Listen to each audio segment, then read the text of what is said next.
At narito na naman ang mainit na balita mula sa mundo ng politika. Isang nakakagimbal na balita ang lumabas ngayong araw na naglalantad ng mga akusasyon ng sabwatan sa katiwalian laban sa ilang matataas na opisyal ng gobyerno. Kabilang narito si First Lady Liza Smags, House Speaker Martin Tambaloslos Romualdez at mga kilalang mambabatas na sina Benny Abante at Danilo Fernandez. Ang mga bagong impormasyong ito ay isiniwalat ni Garma, isang whistleblower na nagsabing may malalim na sabwatan sa loob ng Malacanang at ilang ahensya ng gobyerno. Ayon kay Garma, ang mga akusasyon ay nakatutok sa mga hindi kapani-paniwalang transaksyon at lihim na operasyon na naglalayo ng pansariling kapakinabangan ng ilang matataas na personalidad sa gobyerno. Tinutukoy ng whistleblower si First Lady Liza Smags bilang isa sa mga pangunahing taong sangkot sa mga sabwatan na ito. Kasama ang kanyang mga kasamahan sa Kamara ng mga representative na sina Martin Romualdez, Benny Abante at Danilo Fernandez. Sa kanyang pahayag, sinabi ni Garma na may mga dokumento siyang hawak bilang ebidensya ng mga transaksyon labag sa batas na nagpapakita ng pagsamantala sa mga pondo ng gobyerno. Kasama sa mga isiniwalat na detalye ang mga peking kontrata, maling alokasyon ng pondo at mga hindi otoratibong proyekto na umano'y pinondohan ng kaban ng bayan. Ngunit naiuwi lamang sa mga personal na interes ng mga nasabing personalidad. Samantala, nagbigay na ng pahayag ang kampo ni First Lady Liza Smags na itinatanggi ang lahat ng akusasyon laban sa kanya. Ayon sa kanilang tagapagsalita, ang mga pahayag na ibinato ni Garma ay walang katotohanan at aniya, walang solidong ebidensya upang magpatibay ng mga aligasyon. Gayunpaman, hindi pa rin napigilan ng mga kritiko ang magtanong kung bakit patuloy na lumilitaw ang mga aligasyong ito na ipinagpapaliban pa rin ng tamang investigasyon. Habang isinasagawa ang mga pagdinig sa mga aligasyon, patuloy naman ang mga galit na reaksyon mula sa mga sektor ng lipunan. Maraming mga mamamayan ang nag-aalala na ang mga ganitong isyu ng katiwalian ay patuloy na lumalaganap sa gobyerno at nangangailangan ng agarang aksyon upang mapanatili ang integridad ng mga public officials. Ang mga kritiko ay nananawagan ng isang malalimang investigasyon sa kasong ito upang matukoy kung sino ang mga may sala at upang maipakita na walang sino man, gaano man kataas ang posisyon ang makakaligtas sa bansa. Samantalang, patuloy na umuugong ang mga balita tungkol sa isyu ng sabwatan at katiwalian. Ang mga mambabatas at iba pang sektor ng lipunan ay nananawagan sa mga kinauukulan na magsagawa ng tapat at transparent na investigasyon. Samantala, abangan natin ang mga susunod na development sa controversial na kasong ito. At heto nga ang mga balitang ating pagkakatutukan at kung bago ka pa lamang sa aking channel ay huwag kakalimutang mag-like, share and subscribe para updated ka sa aming mga bagong balita dito sa Tatak Pinas.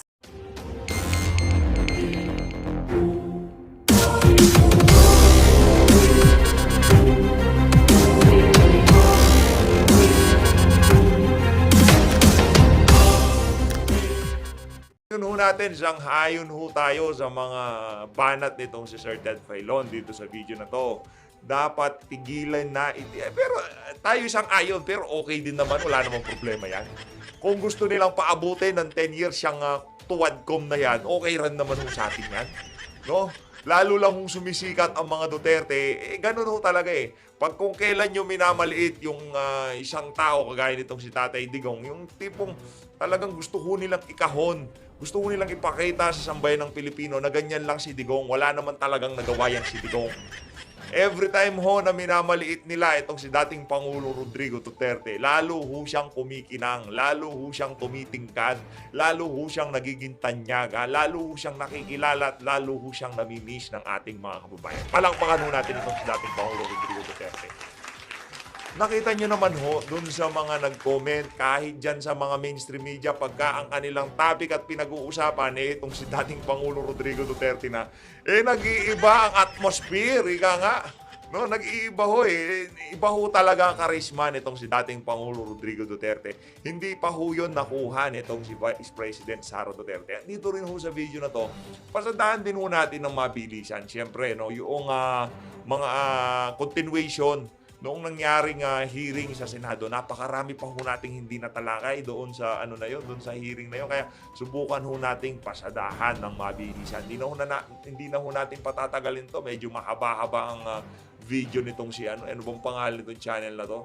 Agila ng Bayan, palakpakan ho natin. Mega love shoutout kay Agila ng Bayan. yung mga nagpakulay, no, sa ating mga nagdaang video, isa-shoutout ko na lang ho pagkatapos ng video na to. Ngayon pa lang, nagpapasalamat na ho ako sa inyo, no. Mega love shoutout sa lahat.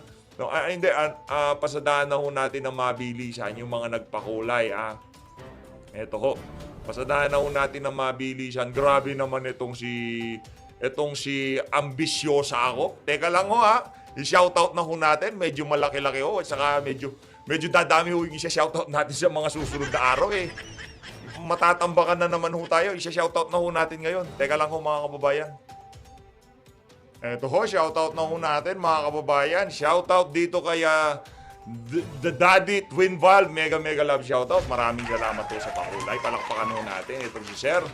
Itong si Elmo 700. Thank you ho dyan sa 18 AED. Maraming salamat ho. Mega love shoutout. Mega love shoutout din ho dito kay Ma'am Teresa Bataga. Ma'am Teresa Bataga, ingat ho kayo dyan sa Hong Kong. Mega love shoutout.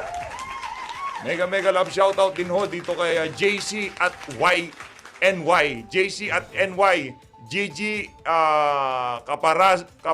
Maraming salamat ho. Mega love shoutout. Salamat ho dyan sa $2. Napakalaking tulong ho yan. Mega love shoutout din ho dito kay Angie. Angie, maraming salamat ho. Ingat ho kayo dyan sa Japan. Mega love shoutout. Mega love shoutout din ho dito kay Ma'am Ambisyosa ako. Ambisyosa itong si Madam. Maraming salamat ho dyan sa Norwegian money na yan. Maraming salamat ho Maraming salamat sa 160. Palakpakan ho natin itong si Madam. Gusto niya hong ibalik yung dating host dito. Madam, pasensya na ho. Pero meron ho akong sa inyo, meron akong sorpresa sa mga susunod na araw. No? Makikita nyo pa rin ho yung mama na yun. No? Kinausap ko na at pumayag ho siya doon sa aking kondisyones sa kanya. Okay na ho. Yung mga naghahanap sa kanya, meron ho akong meron akong sorpresa sa inyo. Eto na ho mga kababayan, di na ho natin patatagalin to. Masyado na ho tayo nagtatagal dito sa shoutout na to. Anyway, maraming salamat ho sa mga nagbibigay kulay dyan sa ating comment section. Mabuhay ho kayo lahat. Isang matikas na saludo galing kay PH Update. Eto, game. So, nung nakiusap si Colonel Garma, eto na ho, umpisa na natin, game. Colonel Grijaldo, kasi nga, kaibigan nga daw niya. So, yun nga, sasagot ho tayo dito, punto por punto, talagang chachap-chapin ho natin to, ibibigay ho natin yung ating saloobin sa mga sasabihin nitong si Boy Bulol sa video na to, okay? Boy Bulol, makinig ka sa mga punto de vista ni PH Update,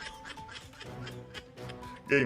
pinatawag namin doon sa medico para at least malaman kung totoo yung mga sinasabi ni Colonel Garma about sa kanyang ticket. So, sinabi naman niya na wala siyang alam doon sa reward system. As a matter of fact, Manong Ted, DJ Shen, inibitahan namin si Grijaldo precisely doon sa General Barayuga case. Yung pagpatay kay General Barayuga dahil sa ang tipo pulis ng Mandaluyong. So, unfortunately, nagulat kami nang umapil siya doon sa Senado at sinasabi nila na meron silang bombshell about doon sa amin. At ito pala yung bombshell nila. I think we're not giving so much importance doon sa ni Grijaldo. But unfortunately, meron siyang mga sinabi na coercion, harassment. Well, Naku, napakalaking bagay nung sinabi ni Grijaldo. Wala akong pakialam kung kanino pa nakasadyang Grijaldo na yan. Ang issue natin dito, kung merong ganyang kalakaran dyan sa Tuwad Committee, bago nila isinasalang yung mga resource person, pinapatuwad muna nitong si Dan Fernandez at nitong si Atras Abante. Meron mo tayong problema dyan. Kung sakaling pinapatuwad man nila at meron silang pinapakitang kung ano-ano mga papel. Kung meron silang mga ganyang klaseng kalakaran, anong panghahawakan ng mga ordinaryong manonood na talagang yung mga isinasalang nyo dyan sa Tuwad Committee, talagang malinis, hindi na bahiran, na pressure o kung ano pa man, di ba? well, kung meron kaming ginawang coercion sa kanya, sa harassment, bakit hindi siya agad ang salita? After nung sinabi namin yun, dahil naka-open na hearing kami. Nakakalungkot yun dahil nga I think nagagamit itong si Colonel Grijaldo. Why? Kasi unang-una, yun ang nga sinasabi ko na na-meet na namin to before pa lang ng Quadcom na kung saan hindi namin alam kasama siya ni Colonel Garma doon sa meeting na supposedly hindi naman siya kasama dahil may sasabihin nga daw na importante sa amin si Colonel Garma. But yun na nga, nangyari na yon at hindi na namin binigyan ng pansin yung usapan namin dahil sabi niya magsasabi siya ng totoo. But nung nandun na si Colonel Grijaldo, nabago na yung lahat. So, ngayon, nangyari na to, I think meron talagang behind kay Colonel Grijaldo Unfortunately, the venue doon sa ating pong sa Senado, it was Fact number 1. Ano yung mga nailatag natin dito? Totoo na kinausap nyo itong si Grijaldo. Yun pa lang ho, doon sa inamin nyo na talagang kinausap nyo siya, meron na ho tayong problema doon. Yun pa lang, problemado na ho yun. Sa totoo lang Congressman Bulol, makinig ka. Yun pa lang na kinausap nyo, kayo yung mga co-chairperson dyan sa Tuwad Committee. Ano ho yung business nyo para kausapin yung isang resource person at ipakiusap itong mga abogado nitong si Ruina Garma para yung mga statement nila magtugma-tugma ika nga. Diba? Yun pa lang ho, meron tayong problema. Hayaan nyo silang mag-usap-usap. Sinabi nitong si Ruina Garma, ito classmate ko to, dapat kausapin to. Kesyo ganito. Meron ho tayong problema doon na Congressman Dan Fernandez. Pwede nyo naman sabihin kay Garma, kausapin, hindi kami pwede dyan. Baka mabahiran, malinis kami rito. Alam nyo naman, we're just here to ferret out the truth. used, para to discredit the Quadcom and my person. So, para lang mas klaro, kasi ang sabi niya, na siya... Alam nyo mga kababayan, kaya tayo dito sa PH Update, di tayo masyadong nagpapabigo Baka sa sobrang pagkagaya ni Dan Fernandez, lagi nagpapabibo. Yan tuloy na pala, di ba? Kaya mas mainam ng... relax lang. Okay? daw po'y pinagsisinungaling ninyo. Paano ho niyo ba na-handle yung pakikipag-usap sa kanya dito po sa supposed to be nga pag-corroborate sa statement ni Garma? Briefly lang yun kasi sinabi lang ni Colonel Garma may alam si Colonel Grijaldo about the payment system. Mm-hmm. So, yun lang pinakita namin. Sabi namin may alam ka ba dito about the sinasabi ni Garma na merong reward system. Naku, wala ko kami alam dyan, yun ang sabi niya. So, hindi na kami nag-pursue. Kasi nga kami betting kasi, binibet natin niya kung talagang totoo yung sinasabi. So, yun sa mga betting yan, si Colonel Grijaldo. So, yung mga pinagsasalita dyan sa Tuwad Committee, binibet muna nila. Chine-check muna kung totoo sinasabi kasi pagka hindi magko-corroborate kay Garma yan, hindi yan pagsasalitain. Hindi yan magko-corroborate hindi yan tutugma doon sa mga sworn affidavit yung iniyakan ni Garma Kaya dapat dumaan muna sa napakatinding betting process yung mga magsasalita dyan sa Tuwad Committee. But unfortunately, sinabi niya wala siyang alam. So, we stop right there. Opo. So, yan po ang inyong pahayag dito po sa sinasabi nga ni Grijaldo. Si Grijaldo ho ba ay iimbitahan pa ninyo sa next hearing ninyo? Yes, iimbitahan namin siya. Kasi nga hindi pa nga tapos Of course. Kay Barayuga At doon siya involved dahil si Populi siya noon. Tapos we are trying to find out yung mga report tungkol doon sa investigasyon ng pagkamatay sa Mandaluyong na kung saan siya ang si Populi. Yun ang issue niya Kaya nga nagtataka kami dahil nga hindi naman napapag-usapan na siya doon sa Kongreso, dadalian doon siya para, basically, tirain yung Quadcom. Opo. So ito hong si Grijaldo, kaya nga din po ito nabanggit kung ating magugunita dahil sa kwento po ni Garma nung una, kaya sa Mandaluyong daw mismo may instruction. Sino nagsabi nun na dapat mangyari yung krimen, walang galang lang po sa pamilya ng biktima, sa Mandaluyong? Kasi yung chief of police dito, kabatch ko. Di po ganun ang kwento? Parang may ganon, pero hindi ko masyado exactly ma-remember, But, yan ang problema sa'yo. Dahil ka pa nitong si Manong Ted. Si Manong Ted talagang sa ulado niya lahat ng kaganapan niya sa Tuwadcom. Talagang grabe tinatawag yung committee nyo na Tuwad Committee. Kasi ang dating lahat ng humaharap dyan, kailangan munang tumuwad dyan sa mga chairperson Diba? Yun kasi mga ganong klaseng bagay, hindi nila mapipigilan yun. Kumbaga, kahit anong pagtatakip ang gawin itong mga individual na to, doon sa kanilang mga ginawang kalokohan, lalabas at lalabas yan. Yung kay Ruina Garma, hindi pa ngayon, pero lalabas at lalabas yan. At kung sakaling lumabas yan, may kalalagyan itong si Bulol at itong si Banal na Aso. Ang pagkakaalam ko, si Colonel Grijaldo from Region 7, I think, na-transfer siya dyan sa Mandaluyong. And then, yung assassination kay General Barayuga. Okay, sige po. So, kailan po ang inyong next hearing po, Congressman Dan? At ano po specific ang topic ito kasi nga Quadcom po kayo? November 6, Manong, EJK, saka, dangerous drugs. Dangerous drugs. Medyo matagal-tagal to November 6 pa ho. Hindi pa pwedeng bukas na bago November 1? Trying na natin yan. Baka trying pa ng iba. Diba? Game na tayo.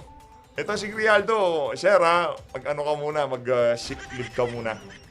Kaya paternity leave ka muna kung sakaling sabi mo, nanganak yung misis mo, kung ano pa man yan, pero wag kang tumalo dyan sa tuwadcom. Sigurado, parang nakikita ko na itong si Atras Abante.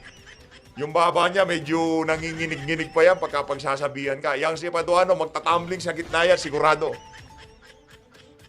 Then, 100% yun ang magiging senaryo sa susunod na TWAD committee hearing. Itong yung mga chairperson ng iba't ibang mga committee na yan, sabay-sabay ho silang tatayo at tutuwad.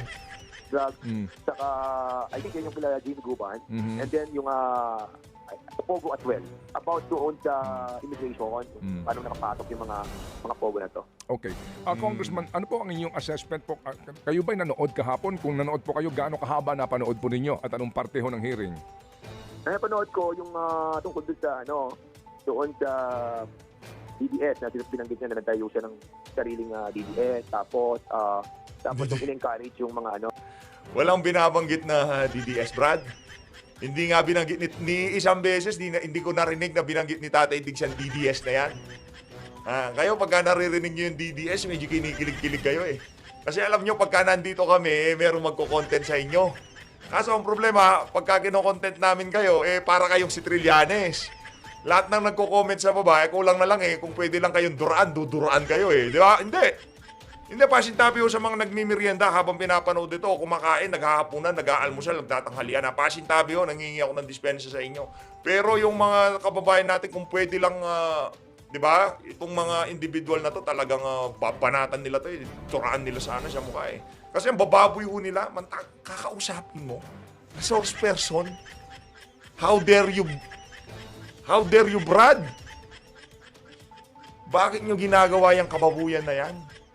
Wala na ho ba talaga? Kailangan talaga gawin nyo yung kay Grialdo, gano'n. yung mga kapulisan na encourage sila yung mga criminals to fight back. Medyo shocking sa akin yun eh. Medyo nasak ako doon eh. Na ito yung paraan para ma-neutralize sila.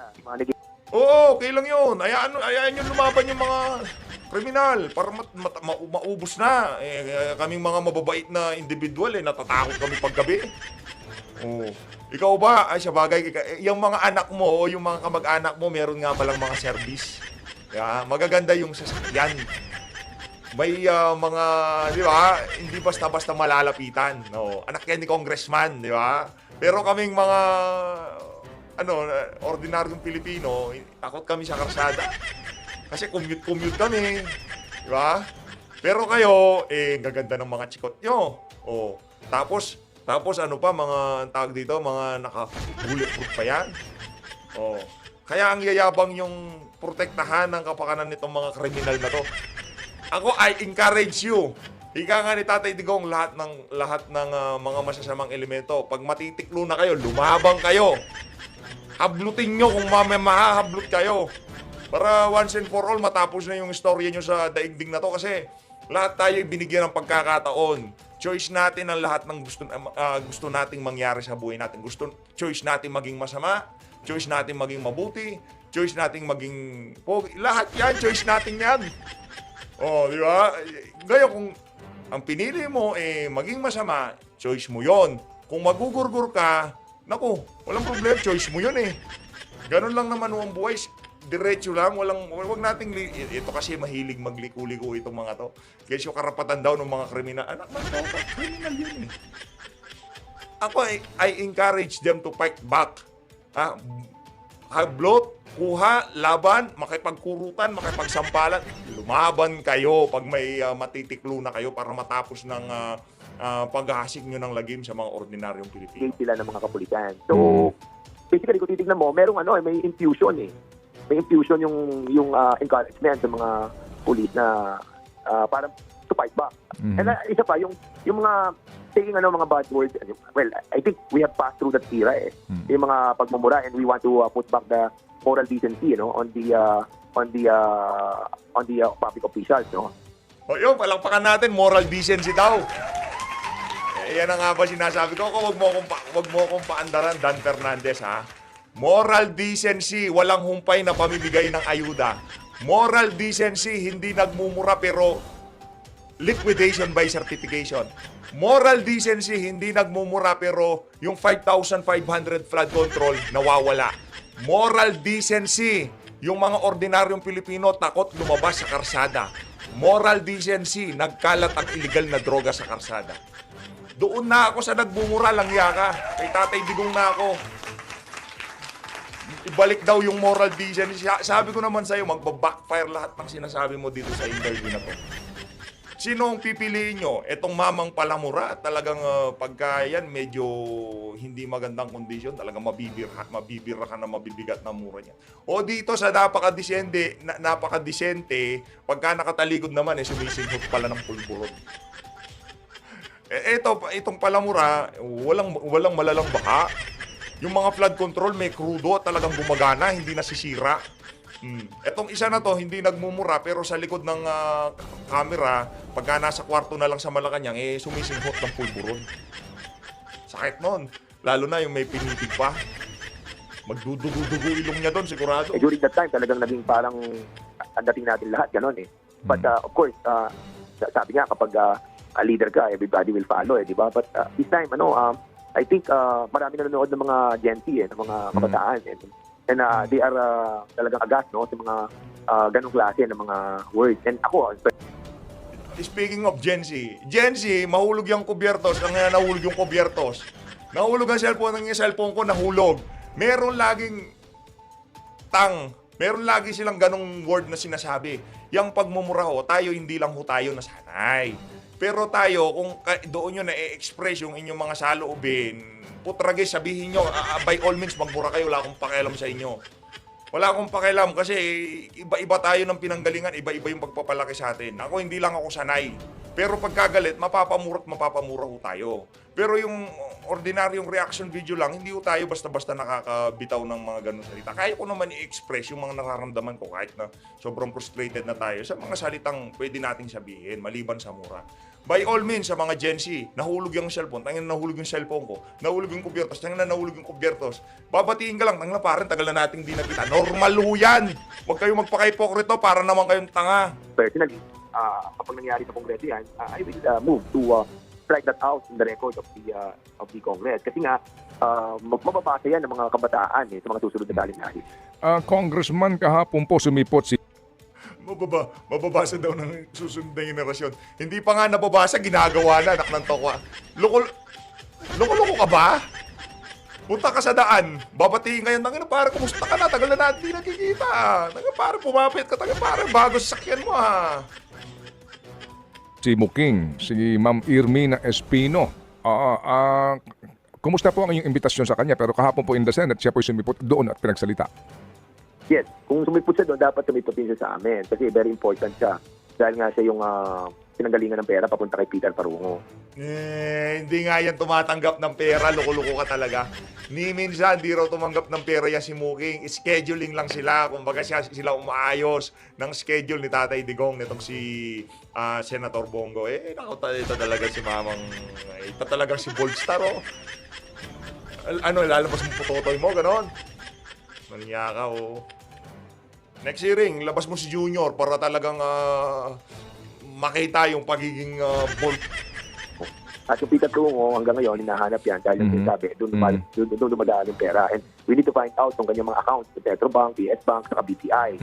Na binanggit kasi kailangan natin corroborate ang sinabi ni PM Garma, Naniniwala tayo. Kailangan corroborate yan. Hindi ko siya 100% because we need to find out yung corroboration ng mga sinasabi niya. Yung pong pagharap ng mga tumistigo po sa inyo, gaya po ni Garma, itong si Leonardo, at may isa pa silang hinahanap, Kaya po. At sinasabi nga na dapat humarap din sa Senado. At kahapon po kasi, ang dating lang sa akin bilang nanonood po, pangkaraniwang mamamayan, na may mga ayaw kayong payagan na humarap sa kanila. Parang ganun po ang dating. Ano po yung reaction doon? Correct. Well, ang mga nadinig ko lamang, si Garma, si Leonardo. Si Garma kasi matagal na niyang kinocomplain yung kanyang yung kanyang esophageal, sabi lahi daw nila yon So, hindi daw makalunok, sabi ng doktor namin, pagkain. That's the reason why pinayagan yun pa. So ngayon, naka-schedule daw siya ng I think dapat Sunday or Monday. But of course, they can invite her naman anytime. Yun naman kay Jimmy Cubana sinasabi, hindi ko alam that he was invited. Okay. But he was invited, then wala naman reason para hindi siya papunta. Opo, Congressman Dan, ang dating po sa iba ano po na yung hearing kahapon ay parang pabulaanan ano ang mga lumabas na informasyon sa hearing po na ginagawa ninyo. Ganun ba rin po ang inyo pong pananaw dito gaya po ng sinasabi ng iba?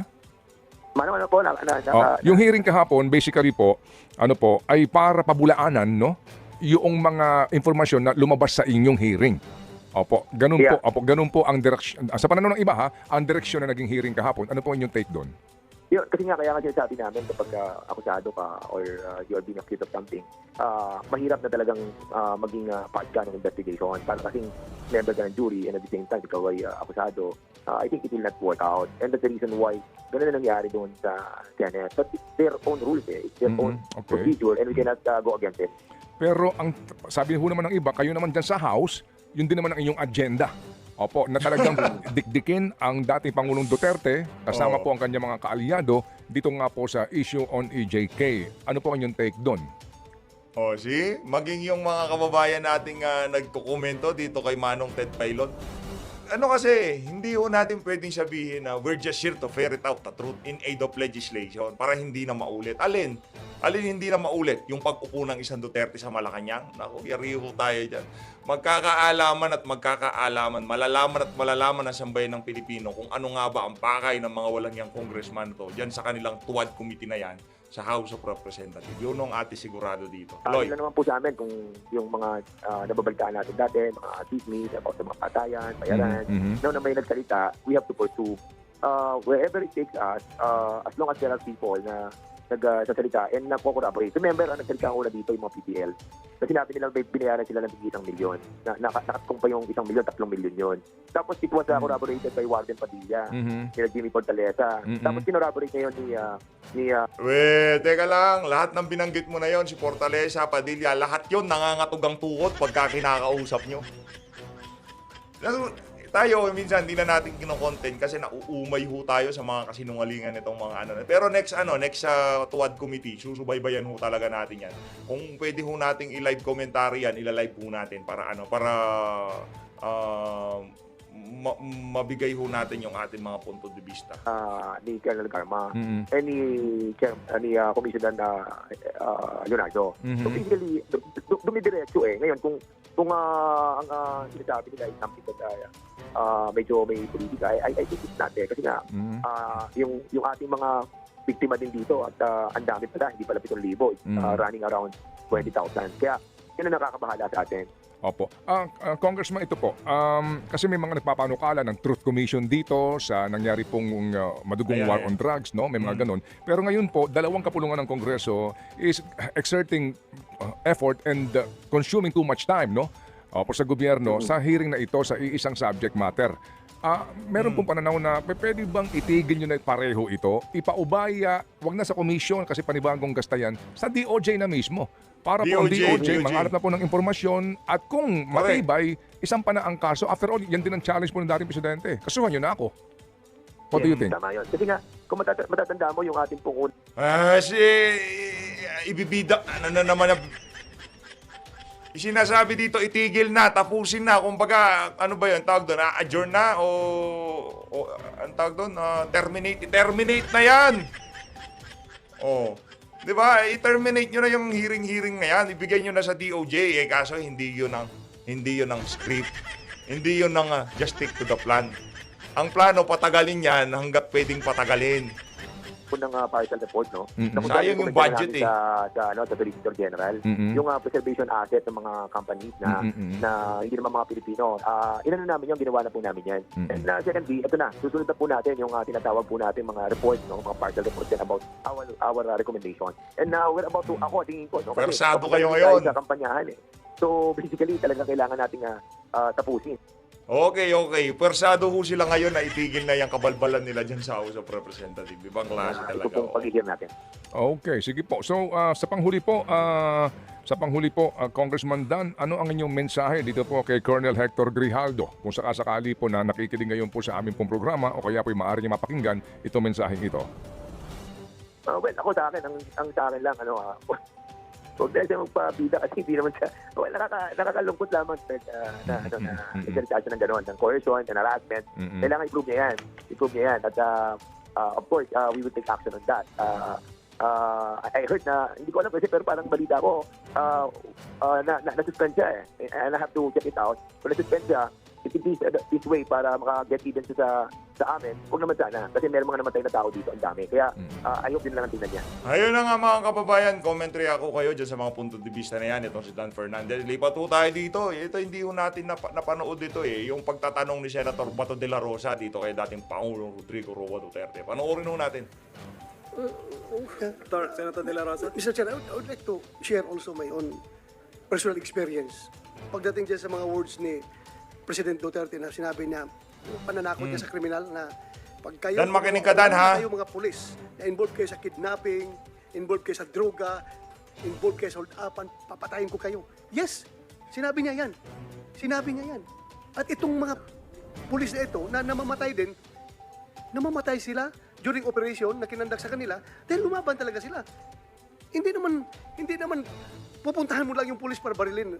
Sabi ko nga ni Presidente, hindi gawain ng lalaki yan. Hindi gawain ng lalaki yan. I have my own personal experience. Isang tao ko noon, matagal na ng tao, sinaligan yung trustee ko na tao. Ang problema, nagka-girlfriend ng isang drug addict. Nung girlfriend niya yung drug addict, siya rin tumira na ng droga. Ngayon, nung tumira na siya ng droga, dahan-dahan na rin siya nagbibinta ng droga. Pupusing na siya. So, naawol siya ngayon. Nung naawol siya, nag-full time na talaga siya naging puser. Sabi ni President Duterte nung miro siya, yung mga pulis na yan na nagbibinta ng droga, papatayin ko kayo. Alam mo nangyari? Inoporitan yung pulis na yon. Tauhan ko yung dati. Inoperitan siya. Pag-operate sa kanya, nag-bypass. Nung nag-positive, inaresto siya. Pinasok siya. Barilan sila. Nung mga SWAT na pumasok. Ang masakit pa nga, Mr. Chair, yung mga SWAT na pumasok sa kanya, nag-assault, classmate niya na matagal niyang kasama from the training center, Grabe, hanggang no? sila nagiging SWAT, hanggang nagiging kasama sa basketball araw-araw, kasama sa kusina kumakain araw-araw. Pero sabi ng pulis yung SWAT na nag-assault, Sir, ano magagawa ko? Classmate ko yan, hindi ko kayang patayin, pero lumaban eh. Kaya, paano ko i-explain ito ngayon sa asawa ng classmate ko na matay na kumari ko? Kumari ko pa yun. Ang hirap i-explain, sir. Patayin yung classmate ko, pero kung hindi ko rin naman siya barilin, ako mamamatay. Magaling na shooter yung tao na yan. Magaling ang bumaril. Kaya ganun po ang nangyari. Pag sinabi ni Presidente Duterte sa matter of policy na papatayin ko kayo mga kriminal, papatayin ko kayo mga pulis na sindikato, yun ang ibig sabihin. Papatayin Grabe kapag naman. lumaban. Yun talaga. Sabi niya, mas gusto ko pagkatapos ng putukan, kayo ang nakatayo. Yung kriminal ang tumba. Hindi kayo ang natumba. Ang kriminal ang nakatayo because mahirapan akong mag-explain doon sa pamilya ng pulis na namatayan. Pero yung kriminal, wala mang problema kasi sila man talaga gumawa ng krimen.